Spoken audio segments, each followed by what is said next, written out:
Survivor Series is this Sunday, and we have a lot of things to go over here. But first off, we want to say that the network is free this month, or has been for free this month, if you've noticed, because they have stopped shilling $9.99 for the past month, so obviously that is a thing. But also, there's been a lot of things with the network, considering the UK launch, the UK failed launch, and I guess, I don't know if it's still an option or the Sky Sports exclusive. Basically, it's just a fuck you to the UK, pretty much, having this thing. But it looks like the things are the same here. Like, you have your match, the little format since WrestleMania is the same here. We have the matches, video, photo, tickets, and then, of course, you can order it now for free, even though it's going to be $9.99 by the end of the month anyway. But they have put a shitload of matches on this card. Out of nowhere, really. At 3 weeks, they've really made this card interesting. But I do want to talk about the pre-show real quick. The pre-show, I don't know if the pre-show match really is, so any of these matches really could be a pre-show match at this point, even though I doubt it. But the pre-show so far consists of Wade Barrett, Rosa Mendez, Paul Heyman, and someone else I'm probably forgetting. Probably isn't important, but yeah, your pre-show panel right there. But I believe that's how it is. I don't remember the fourth person on the panel. It doesn't really matter who they are because it's only an hour anyway. But let's go into these matches. Some of these matches are randomly in here, just based on the Survivor Series format of the Survivor Series matches. First off, we have a traditional Survivor Series elimination match. It looks like there's no longer a Total Diva, Team Diva match here. It's just thrown in here just based off people on the season, with the exception of a few people. It looks like, I guess, Total Diva Team number 1, Natalya, Alicia Fox, Naomi, and Emma for some reason, versus Team Diva Total Diva Team number 2 of Paige, Cameron, Summer Rae, and Layla. This is a very weird match. I don't know how it's booked why it's booked this way. I don't know why you wouldn't put Total Divas on one side and the other divas. You're basically splitting up two of these teams pretty much. It's very weird how they have this booked. But if anything, Survivor Series matches aren't really a thing to predict, because as we've seen over the years, a move can pretty much eliminate someone. Hell, over the years, a clothesline has eliminated someone in the Survivor Series match. Fuck, a fucking neck breaker's eliminated people. Fucking getting counted out for no reason. But basically, for those who have never seen the Survivor Series match, basically you keep going until one team is eliminated, and the surviving people on the other team that have eliminated people have won the match. It's very odd, because I believe this is the first 4-on-4 match in a long time. I don't really know why it's 4-on-4. You don't have enough divas to make a 5-on-5, I guess, on your current roster, which is weird in itself. But I do want to make sure this is the exact match. I guess this is the exact match. But yeah, this is the exact match. I just wanted to make sure. But this is the first Survivor Series match in a while, considering the Divas, with the exception of the Team Diva, Total Diva Survivor Series match like a year or two ago. But this match in general is kind of interesting because all these people, with the exception of Layla and Emma, are on the current cast of Total Divas for the next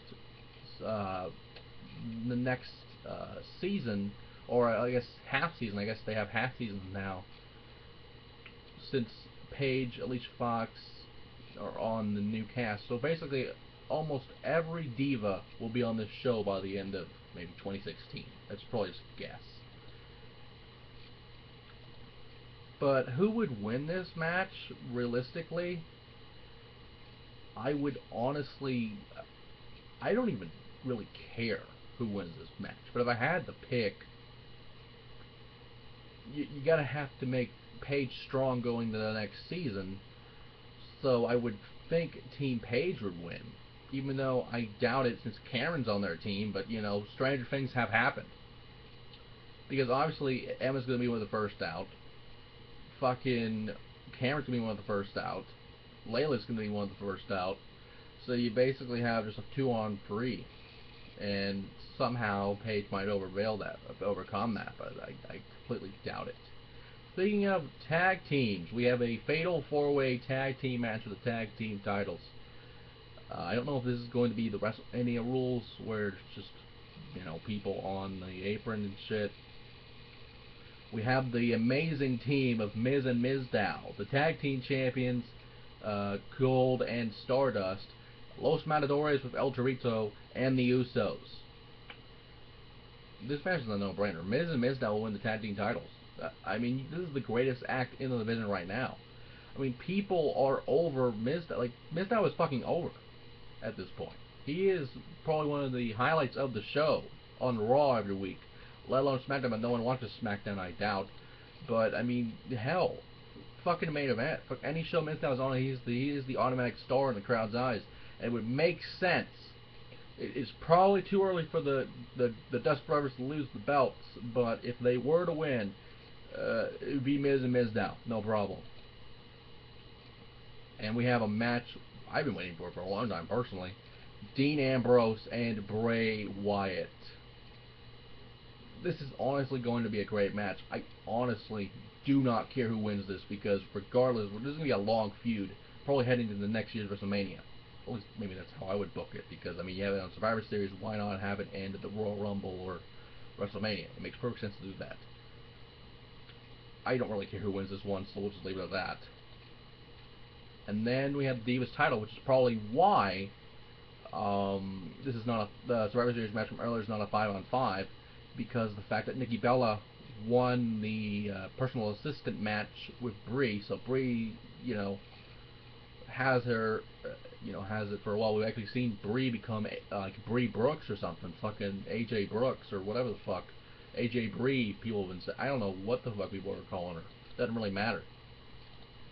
But what I see in this match is AJ Lee will win because of Brie fucking up something for Nikki, and then at that point Nikki's assistant is no longer required because she won it at a pay-per-view, so it would make sense to end it at a pay-per-view. So Brie fucks up with something, and then Brie just doesn't give a shit, and she's no longer an assistant. But there are rumors again of AJ Lee leaving after Survivor Series or TLC. So if Nikki doesn't win the belt, then she's staying till TLC. But if she wins the belt, AJ Lee's pretty much gone. Which I would hate, because there's not a lot of star power in the division right now. So, that being said, AJ Lee would hopefully retain this belt. But, you know, if anyone needs to win the belt, it would be Nikki, just because of her fucking rise to power here. She's been the top fucking heel ever since the Bella feud started. It wouldn't make sense not to put the belt on her. I mean, put the belt on her at this point. I know because of the Total Divas thing, you know, you can't really have a champion because they're taping seasons, and then it would be very weird to have the champion on the Total Divas show, but have her move up the belt. I think what they're trying to make sense out of here. But then we have the Team Cena, Team Authority match with, let me see here just so I get this straight, because at first I would have loved just Team Cena being John Cena, because that would have made perfect sense. But for Team Cena, we have, of course, John Cena, Dolph Ziggler, The Big Show, the shocking move of Eric Rowan, and the Ryberg against Team Authorities, Mr. Money in the Bank, Seth Rollins, Kane, which I don't know why he's still corporate Kane, but Kane, the new United States Champion, Alexander Rusev, Mark Henry, and the new Intercontinental Champion, Luke Harper. Now, on SmackDown tonight, they're going to have a stupid, very stupid stipulation, which pretty much has the outcome of the match made. But before all this, if the Authority lose, then they'll be out of power. Which I don't know. I wish they would clarify what that would mean. Does that mean they're no longer having Raw and SmackDown under their power? We have GMs again, or they're just done in WWE. They're just done with the COO and whatever the hell Stephanie's position is. So either they're just done, or GMs will take over at this point if they do lose. But there's another stipulation on SmackDown that will happen: is if John Cena's team loses, every member of Team Cena will be fired on the spot. So basically, you're using Attitude Era Survivor Series booking, which ended the Invasion angle, and that's been using. That's fucking 13 years at that point, which is amazing that they would have the balls to have a storyline this great. But why I'm shaking my head is it would make the obvious thing happen. It would make Team Cena win the match, and with the rumors of Stephanie being pregnant, it would make sense for Team Cena to win and have her off of TV before that baby bump gets any bigger. I mean, she looks great, but in a few months it won't. I can't be saying that, because then you're gonna have her like with fucking stretch marks and shit, and we don't need that with our 40 in power. And hell, Stephanie rarely shows up pregnant to begin with, so it's perfect sense for Team Cena. As much as I hate it, Team Cena will win the match. It just goes on the logic. They might swerve us and say, oh, Team Cena is fired, but you know what? They might swerve and have that. But the main thing here is what I'm seeing in the booking here. What I'm seeing in the booking here is the beginning of a Rusev-Cena feud, where, unfortunately, Cena will be the one to end the streak of Rusev for America, which is not right and should not happen, but that is honestly what I think what they're doing here by even having Rusev in the match. But with that being said, unless any other matches are made on SmackDown, which no one cares about, because who gives a fuck about watching SmackDown? It's like watching the last few months of TNA, even though they've been great. With the TV deal, I've not given a shit at all. I mean, think about it. Why would you have this long for a TV deal? Then again, I'm probably just going on a small rant, a small tangent, that makes no sense. But at the end of the day, Survivor Series is free on the network, and even that won't make me buy it.